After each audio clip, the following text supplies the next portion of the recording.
And so they put us in front of these massive consoles, like $1 million consoles, Neves, SSLs, all the, like, basically looks like a spaceship with all these knobs and faders.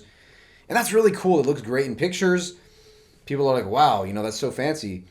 But to be honest with you, ever since graduating, I have never had to use a console. Not in my own work, and not in any job that I worked for any other studios I was in. Everything is being done in the DAW with very minimal actual analog equipment. Welcome to the Immerse Productions podcast, where you'll learn the fastest way to produce a song without all the BS. Are music schools worth it if you want to learn music production? Let's find out based on our personal experience. We're going to give you all the answers here. First, let's talk about the pros and cons. What do you think are the pros of a traditional music school? I think if you want to be a music producer, then going to a music school is not necessary. But overall, if you want to be a musician, you want to learn about music theory, arranging, you want to network with other musicians, then music schools can come very handy, especially a top-rated school in the US. So things like networking, music theory. Yeah. And there was one more. There's music theory, networking, arranging classes, harmony, ear training, which is again something that people don't think about. But ear training is so important when it comes to like traditional music schools. So how do these things, for example, the music theory, so how would that help someone who's learning how to produce music? If you're writing a song, for example, and you have a chord progression or a melody, you need to know exactly what kind of notes you want to use. Yes, the basic things like triads you can always learn on YouTube, but what are inversions? How to use inversions? What is a 7th chord? What's a minor 7 flat 5 chord? These things you can learn online as well, but when you're in a classroom program, there's a systematic way of learning things. You go semester by semester, you learn harmony 1, you learn harmony 2, you go through ear training, and that way you get a proper base of the grammar of music. And these are things that you're using in your own productions to this day. I'm absolutely using it all the time. Like even while making electronic dance music, I think about chord tones, which notes will sound good. For example, just to give you an example, I was listening to a song right now when I was taking a walk, and I heard that in the background there was a note, like it was a consistent note, and that was actually a tension note. It was a flat 7 or something. So the producer used that in the background of the build up to create that tension. Now I know about this, right? But most producers never even understand how that happens. So things like those subtle things of knowing how to add notes and add textures comes through traditional music school learning. Mm-hmm. Being said, I'm not saying it's not possible without it, but it's easier. Okay. Right? So it's easier. Yeah. What about the technical side of things that schools teach when it comes to mixing, mastering, recording, producing? What's your experience with that? I feel like production, mixing and mastering, the technical aspects can be learned without a traditional school. And this is because of my personal experience. I went to school to learn about performance, to play guitar, to sing, right? I did a couple of courses in Logic Pro X and Pro Tools. But what I noticed is that during the semesters, you go too much in depth into one subject. Like if you're learning Logic Pro, you're just learning Logic Pro throughout the semester. Whereas when we are teaching clients, they get Ableton in like 5 days, right? So I think it's easier to like do bits and parts, like learn the DAW really fast and learn a little bit of mixing, mastering, and slowly once you get the base, then you go ahead and like learn more things. Just like exercise. Like if you're going to the gym, you're not going to do 5 bicep exercises on the first day, right? You learn a little bit of everything, and then just one exercise, one set. 6 months from now, then you can do your like the other ones. Yeah. But you still got to do all parts of your body. The fundamentals. Right? Fundamentals. Yeah. So what happens is that in music schools, they get carried away, in my opinion. Mm-hmm. But in music production courses, they don't. That's why people get results faster. What do you think though? Well, so he just talked about some of the pros, and I'll elaborate on some of the cons. In my personal experience being at Berklee, I studied audio engineering there. And so they put us in front of these massive consoles, like $1 million consoles, Neves, SSLs, all the, like basically looks like a spaceship with all these knobs and faders. And that's really cool. It looks great in pictures. People are like, wow, that's so fancy. But to be honest with you, ever since graduating, I have never had to use a console. Not in my own work, and not in any job that I worked for any other studios I was in. Everything is being done in the DAW with very minimal actual analog equipment. What about in Atlantic Records? When you were working there as an assistant engineer, did you never use the console? Because I guess you'd have big consoles there, right? They were doing everything on Pro Tools in the box, and maybe they had like an outboard compressor with a microphone. At That the was about most? it. That was like the most, yeah. It was Why very didn't you simple. explain to the audience what out in the box means? In the box meaning like you're doing everything in the computer. Okay. All the plugins are in there. You don't have all these like, giant boxes of electrical equipment that's, processing your sound for you. Do you think you can achieve the same sound with the software itself without like having the hardware, preamps, and 100%. And a lot of people will say, oh, but the analog stuff has warmth. A lot of old audio nerds will, say that. They're from a different generation. But, I never came from that generation. I grew up in the digital age. And chances are, if you're watching this, so did you. And having, being someone that has seen both sides, I'm telling you right now, if I close my eyes, I can't hear a difference. I think it's more of a placebo thing than anything else. Like, at the end of the day, both sound good if you know what you're doing, if you know the techniques. That's the most important thing. You can get the same result, right? It's not so much how you get it, but as long as you get that end result. This reminds me of something that I guess you didn't know.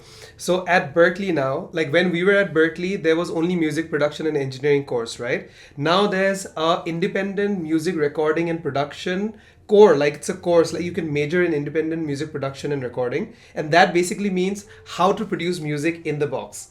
And when you open the music production engineering page at Berklee, the first thing that shows up is you can major in this. So that like blows my mind that yes, traditional schools are also understanding. Even a school like Berklee, So where they're you have, catching on. Yeah, they're like About time. Berklee has $1 million consoles. We have worked on consoles which are used by Justin Bieber, Taylor Swift, you name it. But still, Berklee thinks that the number one thing that they should offer is how to do in the box production. So that speaks something about how much you can do in the box. So right? they're finally catching on. So some of the cons were, like I said, they get carried away and they're teaching you things that are outdated. And it takes them a while to catch up on trends. As you can see, it's like here, 5 years later, here they are now teaching how to do in the box, realizing that's where the industry is going. So if you go to a school, just know that you might learn at a slower pace and you may not learn things that are going to be directly applicable to the real world in terms of getting actual results. And not to mention, it's very expensive. Like you're looking at Oh yes. several $1,000s for like cheap music schools, and then tens and thousands or even over 100,000 for the more high-end music schools. So it can get really crazy. Whereas if you were just taking an online course, maybe you pay a couple thousand or a couple $100 depending on where you go, and you can get that same information condensed in a much quicker format and get the same, if not much better results at the end. I remember I paid like $150,000 with a loan even after having a 50% scholarship to go to Berklee. And this is at 2014 I'm talking about. I don't even know how expensive it is right now. So that much amount of money you'll shed. You know what? If you have to spend so much money and you want to be a serious like music producer who gets results fast, then you'd rather use that money in marketing efforts, because as we have grown older and we've got experience, we have understand that the number one thing that keeps good musicians from becoming stars is not having money for the marketing. And that's really sad. If we are in a profession, This is something where- schools don't teach. Yeah, you only realize this like in a very hard way. Yeah. Eventually you have good songs, but every time you put it out you don't have streams, and then you realize you need to put playlist pluggers, and then you use ads and to grow Instagram. I have no regrets going to a music school. I think who I am right now is because I went to Berklee. But I really wish during those 3 years, at least one course should have been there where they taught about these things about marketing, like ads. How can you make it industry? How can you go outside and find a job, even as a studio engineer or a music producer? I was never told. And when he says marketing, it's not just for your songs. It could even be like if you're a freelancer for your, maybe you want to mix people's songs or do production or anything else, just anything in general that you have a skill you want to offer to people. Learning how to market that online, how to present yourself and build your brand. That's something that we wish was taught to us in a school, and it's probably the most important skill to have. Writing emails. No one teaches you how to write emails in a music school. So important. I wish I did a class on that. Writing how to find clients for your music, lead generation. Even like I'll go up to the extent of saying business things like building funnels for your music course or for offering lessons. These are things that you need to learn in school. We've learned it the hard way. You have no idea how much money we've spent, like even after finishing college, we're still doing it to get these basic things which should have been taught in the bachelor's level itself, right? So that I think is a big con when it comes to music schools in general. Yeah. Right? But let's talk about certain things like where can music schools help? Like at traditional music schools, can they help? Or What do you think? how about like who would be a good fit for a music school? Well, I think someone who really wants to understand music from its core, like the grammar, wants to be a full grown musician, number one. And the second category of musicians that I see a lot in a school like Berklee is people who just come to network. They're like prodigies, they are great instrumentalists, they don't need to come to school, but they might be in like Serbia. For example, our bass player was a Serbian bass player, right? Pera. So he came in, he just came to network, right? Ivana, she was already one of our drummers that worked in our songs. She was already a prolific drummer. She came just to network, and you know what? She's nominated for a Grammy this year. She's working with a great jazz Esperanza artist. Spalding, right? Yeah. She's working with Esperanza Spalding, and I think she started with us. One of the first people she started making music with was us. Think about us. We met each other at college. Yeah. And we built so much together, There right? you go. He was the engineer, I was the producer. We were making songs left, right, and center. Every night we were in the studio. Imagine doing this yourself. Imagine you if you didn't have a producer that time. Imagine me if I didn't have an engineer that time. Could we have been where we are? You taught me everything about engineering. I taught you everything about production, right? So that mix, that networking is extremely important, and that only music schools provide. Yeah. Right? So networking is key for music schools. Yes. As well as learning actual like music theory, musicianship, live performance, things like that. But what about just music production itself? For music production, I personally don't believe you need to go to a music school. And I am a living testament of that because I did not do a lot of production stuff when I was at Berklee.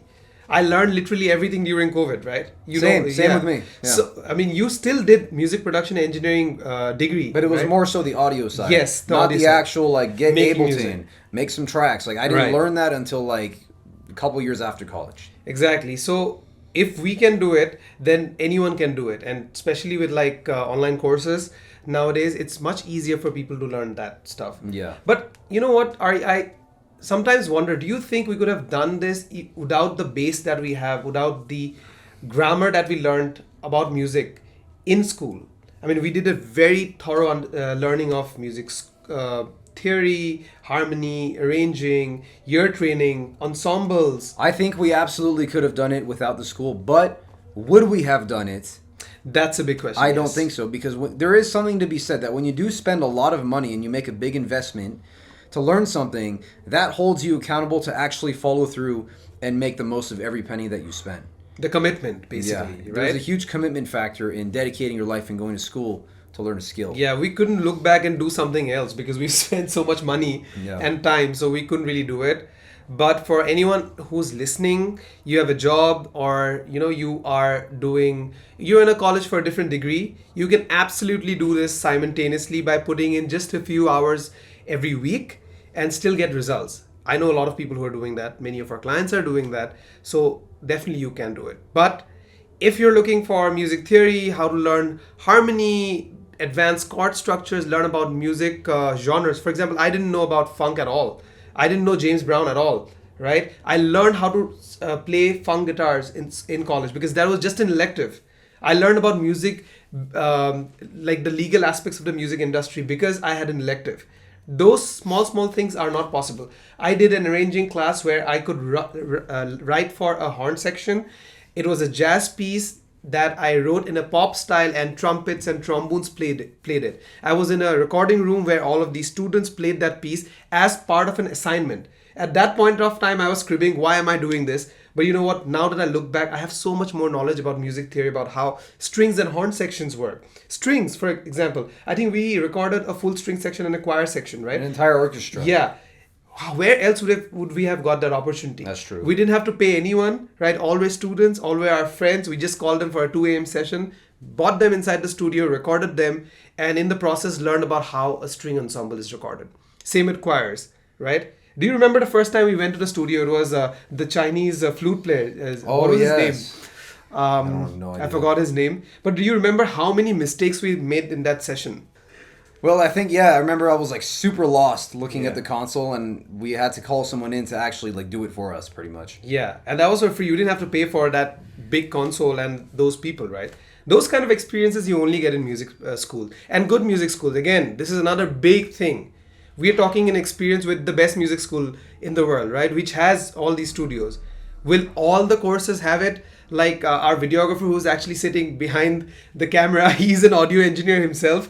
And yesterday I asked him about something and he said that I learned about the Neve console through slides. Like through a presentation. I was like, that's ridiculous because you cannot learn that stuff through slides.